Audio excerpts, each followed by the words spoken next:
Hi everybody, it's Cheryl from Educational Freedom and it's Home Education Awareness Week.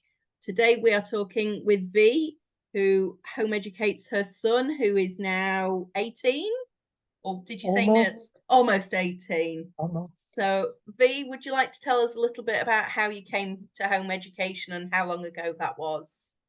So we came to home education in 2018. Um, my son had been a reluctant school attender prior to that. He had some issues with regards to Ehlers-Danlos syndrome, joint hypermobility syndrome, where he dislocated limbs frequently and was in a lot of pain. And so he wasn't at school, and school found it difficult to deal with him. So I would get frequent phone calls to say he dislocated something. Could I go in? And then I'd be made to take him home. Sort him out and bring him back was the constant message. So he had a disruptive time. He also had a lot of different teachers. There was a lot of disruption in the school. He had 5 teachers in year 3. He had 3 teachers in year 4.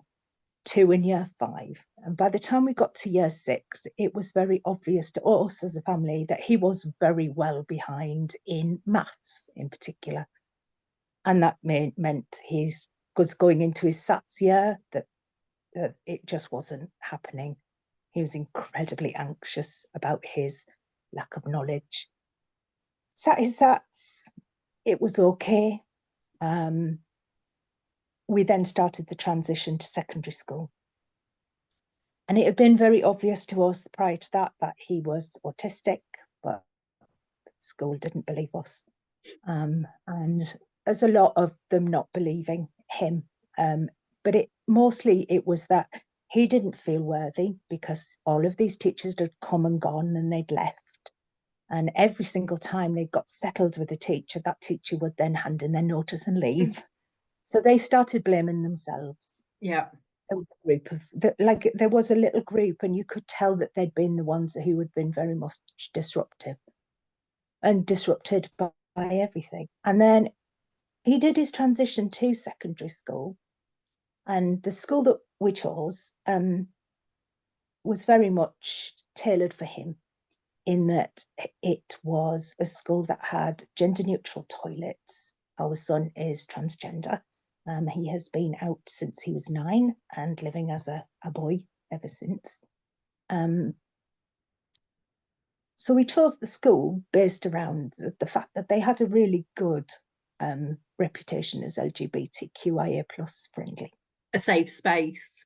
It was a safe space for him, absolutely. Yeah. And we were very, sort of impressed and with what they were offering.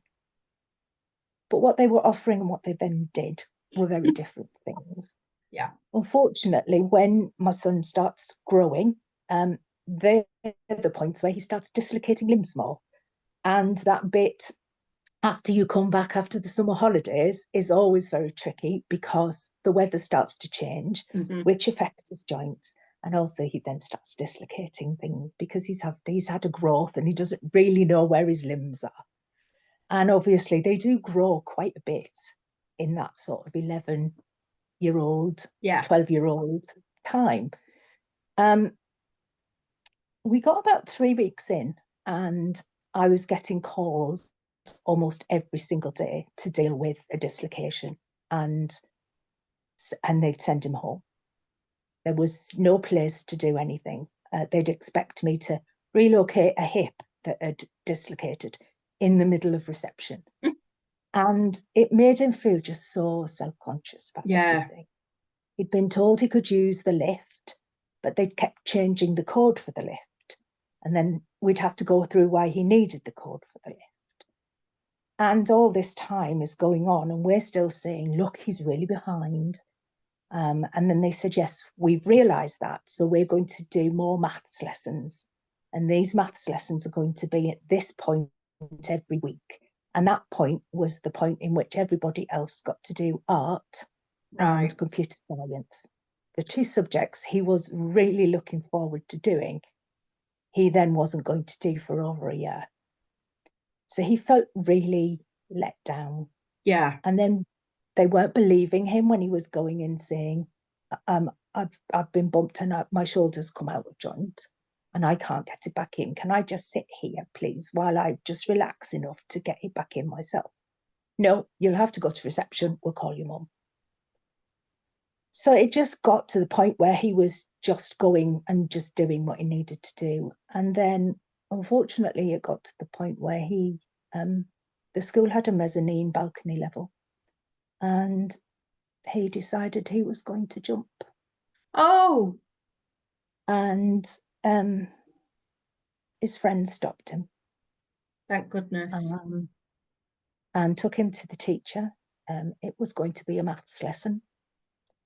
And they took him to the teacher, and the teacher basically said, well, I will sit you outside of the room so that you can think about what you were going to do and have this test to do. So he thought about what he was going to do, and he tried to do it again. Yeah. Oh, man. We found all of this out. This has happened just before the first half term.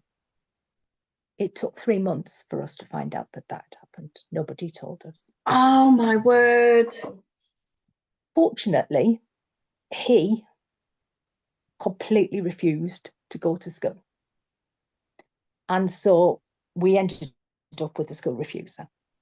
And initially, the school were kind of, yes, well, we know he's got his problems, so we'll do this and we'll do that and we'll do this and we'll do that. And we got to this was sort of November of 2018. They were sending little bits of work for him, but not a lot. It got to Christmas, and his whole class sent him. They made Christmas cards, and they sent him a whole wad of Christmas cards to say that they were really missing him and they hoped he was going to come back soon. And he was really buoyed up by that. So he decided he would try again.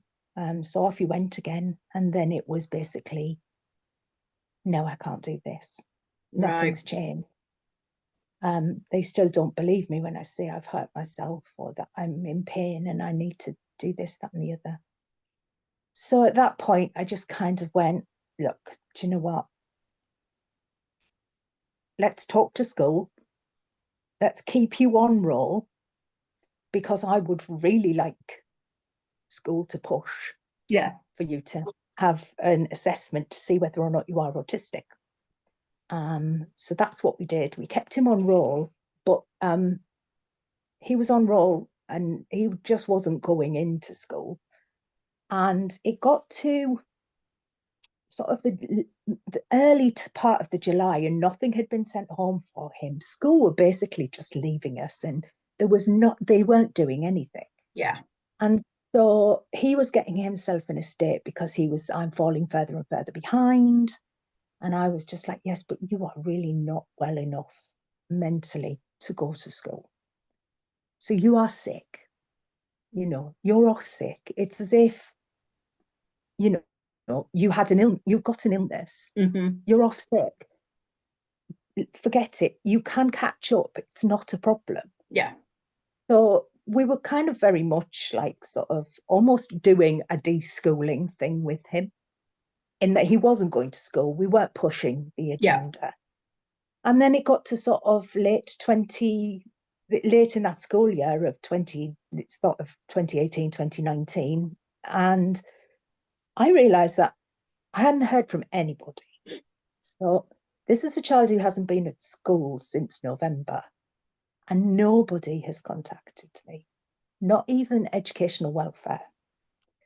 So I rang educational welfare and said to them, my son hasn't been at school since November. I kind of expected something at least from you to make sure he was okay. And they went, well, what's his name? Told him the name and everything. And they went, no, we have no record of them not being at school. The school hasn't told us that. Yeah. So I was like, oh, right, okay. Well, he hasn't been, and he won't be going back in September because he's still not well enough. And then we kind of went into that year 8 and nothing again from school.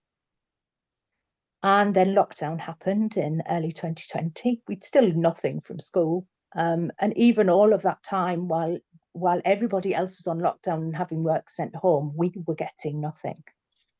Teachers had forgotten he existed. Yeah, but in that September, we did get a message to say he had been referred for autism assessment. And we were thinking, oh, this is, the school has finally, gone up. But no, this was CAMS. Right. He'd seen a lady in CAMS in the early August, and it was her who'd referred him, but she'd referred him urgently.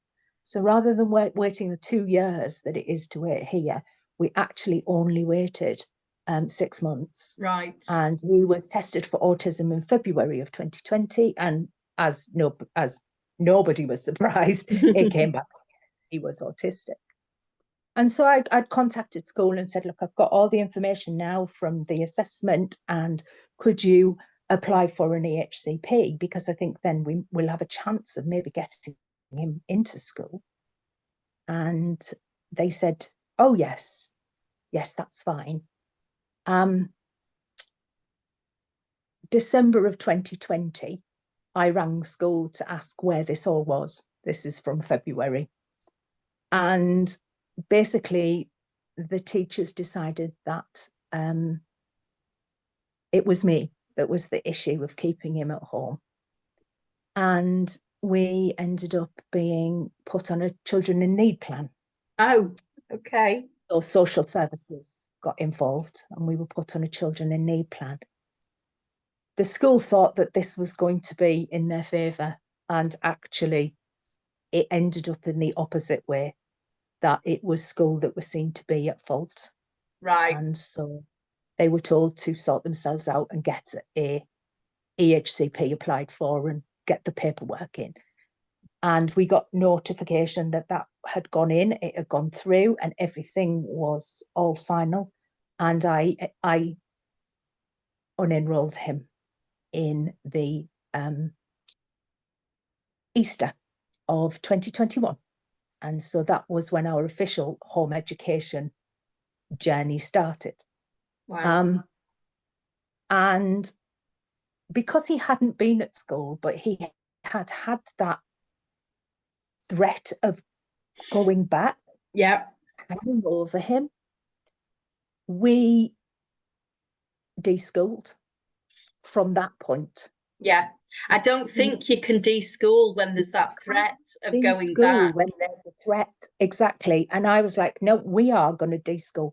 And we deschooled, and it took about, I want to say it took about a year. Yeah. But I would say it was more like 14, 15 months. Yeah. Just to sorry, interrupt, just for anyone watching this. So it is possible to get an autism referral without school. Yes. The special, the SEND part of our website explains how. If your child's off sick long term, the local authority has a legal duty to provide education. Yes, but for us, that was that they didn't know. Yeah, I think that will be down to how they were marking him on the register. If it was unauthorised or off sick, then yes, it might have triggered something. But the local authority only finds out if the school tell them. And if they were marking it authorised absence, then they've got no knowledge. You can also apply for an EHCP without school. And anyone with the child in need plan, it is voluntary, and for you it was beneficial, for some it's not. But again, if anyone's in that position, they can reach out to us. Sorry to interrupt, I just wanted to get that all said, absolutely. Just to clarify. I know a lot of people get worried when they're put on a child in need plan, but what I would say to them is, it is not for your benefit as the adult. It is for the child's benefit. And it actually worked in our favour because it gave me a rest. I had been fighting and fighting for somebody to listen to me speaking on his behalf. Yeah. And nobody was listening to me because he couldn't speak for himself. Yeah. And so they were basically just saying, this is you talking. This isn't him. Whereas everything I was saying was what he wanted putting across. Yeah. And when it came from the social worker, suddenly they believed what she was saying. You were very lucky to get a supportive social worker. Yeah, I mean, we and ended there up are with some amazing ones out there that really do, really do help. And it is, you can fight, you can say my child needs this, this, and this, but they don't have to listen to you. No. But yeah, if you've got that social worker saying, well, actually, I agree with mum, this is what the child needs. Yeah. So one of the things we say when a social worker becomes involved is tell them what you want. Tell them what you want them to fight for. Because if you've got a bad social worker, they'll do a runner the minute you start asking for stuff. They'll leave you be. But if you've got a good one, they'll fight for you and they'll get what it is that your child needs. Absolutely. But yeah, I would say that although that was all beneficial, once we after that, they go away, they leave you be. Yeah. That was it. We were on our own. The minute that I unenrolled him, that was it. We were by ourselves. And as I said, it probably took 15 months before we were sort of ready. And our first foray into it, I was going to be very structured. We were going to structure. And then I just, as I kind of got through that first year, I was like, he's not going to manage a structure. Yeah. So I looked into, the different types of home education, and we decided on unschooling as a method. So basically, I call it feral school because it's what are you interested in? And that's what I said. I said to him, what are you interested in? What is it about the world that you see your future being, and what is it you want from it? Because at this point he was 14, 15. He was coming towards that sort of, I mean, all of his friends, we disenrolled him, and then his friends were all picking their options for their GCSEs. So, we were going into that year 10 GCSE sort of ramp up. And he was like, I'm not ready for exams. No. I was like, that's fine. Absolutely fine. If you're not ready for exams, you're not ready for exams. So I said, I would like you to do a language.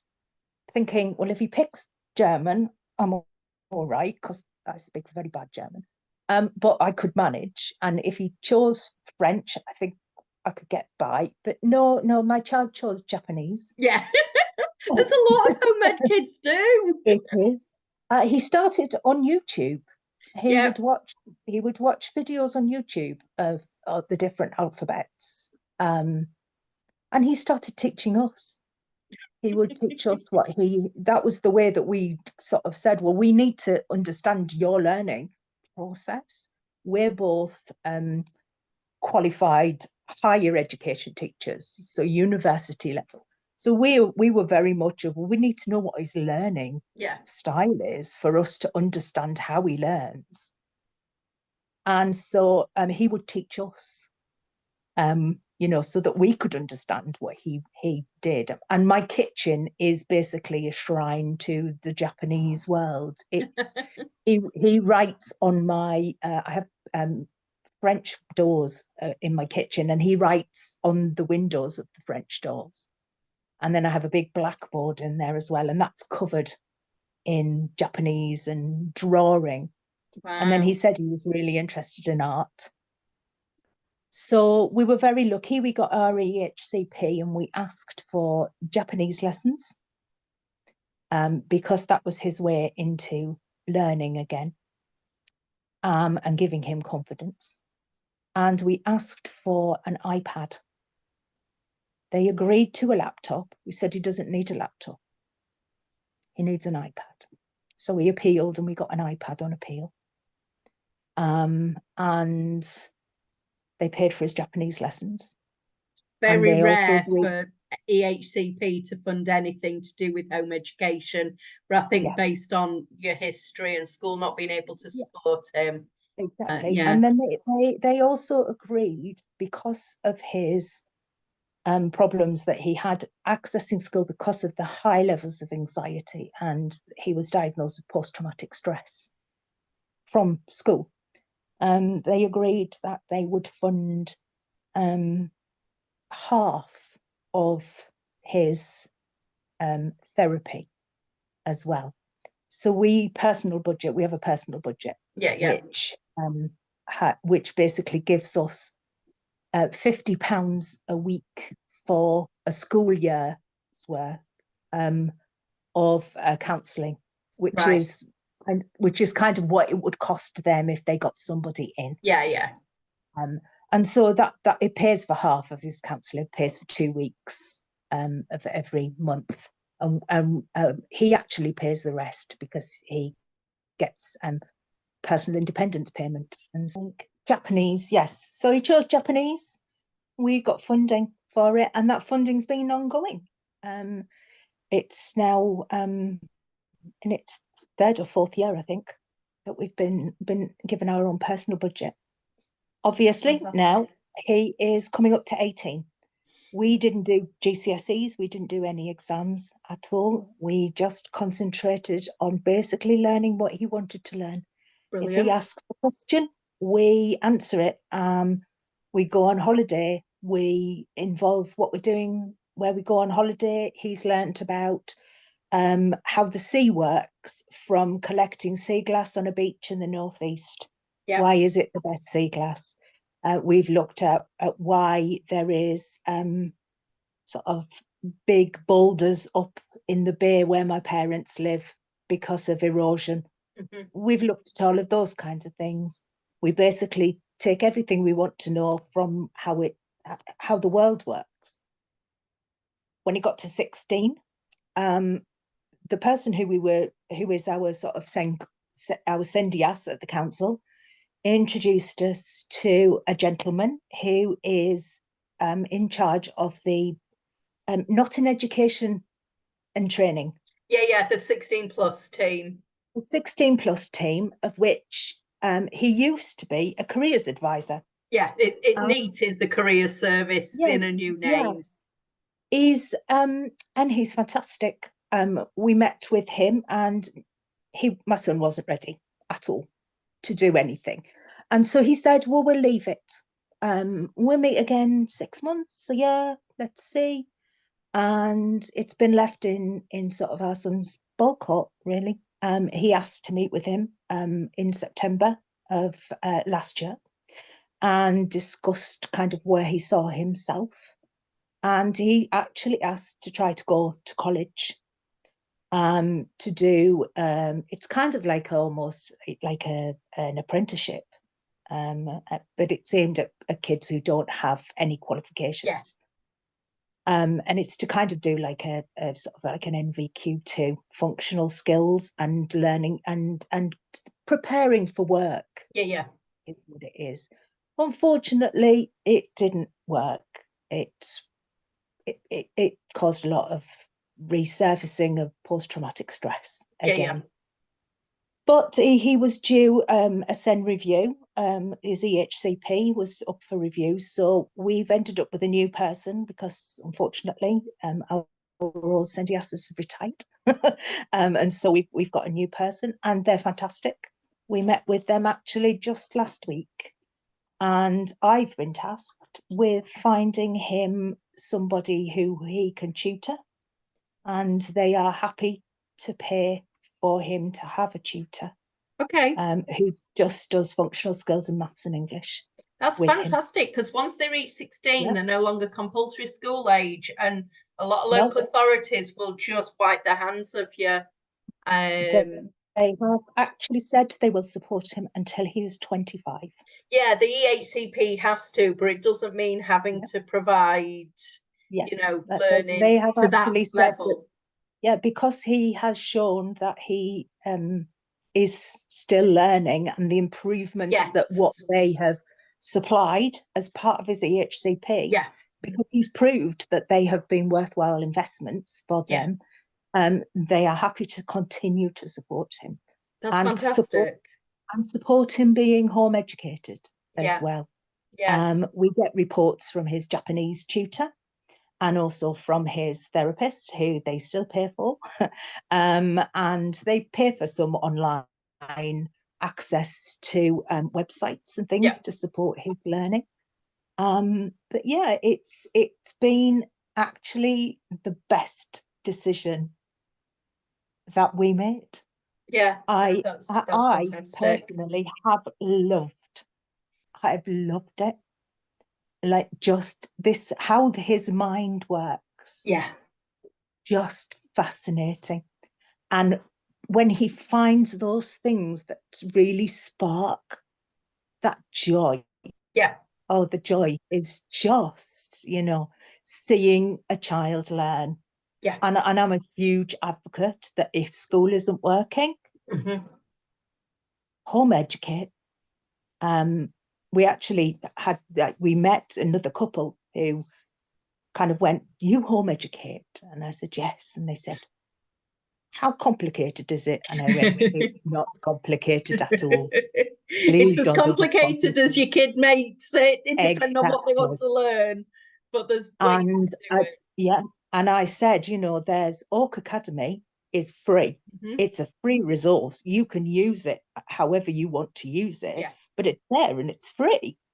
And it's got all the lesson plans and everything, if that's the route you want to go down, or you can do what we do and, just whatever they're interested in. And so she said, "Oh, okay." She's now 18 months, almost 2 years into home educating. She uses Oak Academy. Yeah.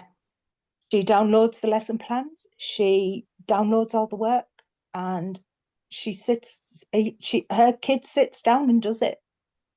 And I think people get worried that you're going to have to sit down from 9 o'clock in the morning till 3:30 in the afternoon, and you've got to have that structured day. But I think what people don't realize is that actually, for everything that they do in school, because they're doing it at home and there's not this disruption, there's not 30 other children, there's not a teacher trying to control it, there's not this faffing about, you can actually do it in a shorter amount of time. We've done the calculation. School children get, we think, about 2 hours a day if you did it every single day of the year. 2 hours a day of actual learning time. However, that's learning with one teacher to 30 kids. Yes. So out of that 2 hours, they're not learning that whole 2 hours. They're still they're sat waiting, or and a home ed kid, obviously, learning something they're interested in, or one-to-one with a parent or a tutor or a website. You could do formal learning for an hour a day, I think, and quite easily an hour every single day throughout the year. You could cover the syllabus if that was what you wanted to do. Yeah, I could believe that. Absolutely. Obviously, GCSEs, it gets a little bit more intense, and but they don't need to be doing 11, 12 GCSEs. We're lucky where I live. I live in the south, and around where we live, there are a number of places that actually offer to do that. There's a local place that's just sort of 10 miles away from where we live, that if he wanted to sit and do GCSEs, they offer that, and they offer a place for them to go and do it. Most towns have an exam centre now. And they can go there, they can have the tutoring, very small classes of 5, maybe 6 people, and if they want to go there, they can. And they go to a traditional school year. We don't work on a traditional school year. We work all through the summer, just because that suits us. My husband gets his big holiday at Christmas time, so we don't do anything kind of from, I would say, we stop mid-November and we don't start up again until January, and we have the whole of December. Lovely. So it's just been amazing. like So watching what he's learned. So the plan is to stay in education for a bit longer and sort of Yeah, see where he goes from there. yeah. Well, we're hoping we can get a tutor. I've put feelers out, and I've asked around people in the actual home education groups that I'm a member of here, if anybody knows of anybody. Hopefully, we can get that organised, and then, like I said, the local authority are going to pay for it so that he's at least got some kind of qualification, if anything else. He's decided he would like to go into work in the library. Okay. So we've got a completely voluntary library over in one of the smaller areas in the town. And so he's hoping to maybe do some work experience there. And the guy who is the NEAT officer, he's sorting all of this out for us, and he's our sort of link person. And it's quite nice now because his EHCP meetings are actually done with him, not with me. Yeah. So that's been really positive. Yeah. They're happy to involve him in his education. Yeah. Which, he wasn't at school. School wouldn't have given him that sort of outlet. That would have all been decided for him. And so it's really like kind of a breath of fresh air that he's taking ownership of it. Yeah. Which I think with home education, they do. Yeah. And I think that's the most important bit of it, is that they take ownership of what they're learning. They become much more responsible. Yeah, no, they do. Would it be okay if we checked in a year to see how you guys are doing? And we'll do the same for next year's Home Ed Awareness Week. Yes, absolutely. Hopefully we will still be on it, and I've done some actual tutoring. But yeah, I don't know quite how it's going to work, because he doesn't want them to come to the house. Yeah. We shall see. Maybe we'll see. Well, yes. Thank you ever so much for your time, and good luck to your son and his future, and we'll talk soon.